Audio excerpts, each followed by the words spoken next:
आणि Instagram family. तर आज आपण करणार आहोत पालक डाळ. तर त्यासाठी मी हरभऱ्याची डाळ, तूर डाळ आणि मूग डाळ मस्तपैकी कुकरमध्ये टाकून घेतली. त्यामध्ये पालक टाकून घेतली.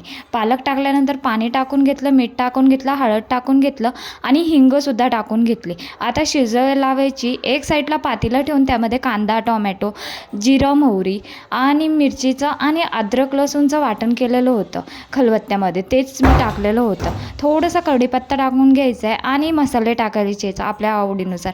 हळद, मीठ, मसाला सगळं टाकून घ्यायचे. मी दाल तडक्याचा मसाला टाकलेला होता, तुम्ही तुमच्या आवडीनुसार टाकू शकता.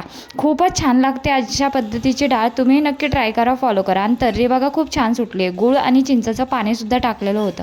तर्री बघा खूपच छान आलेली आहे तर्री. आता आपली डाळ शिजल्यानंतर डाळ टाकून घ्यायची आहे त्यामध्ये आणि मस्त एकजीव करून घ्यायचे. असे एकजीव झाल्यानंतर ना तुम्ही बुरुंसोबत, भाकरीसोबत किंवा राईससोबत, तिन्ही कशासोबत सुद्धा खाऊ शकता.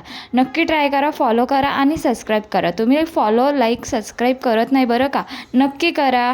Thank you so much. नक्की ट्राय करा आणि फॉलो करा.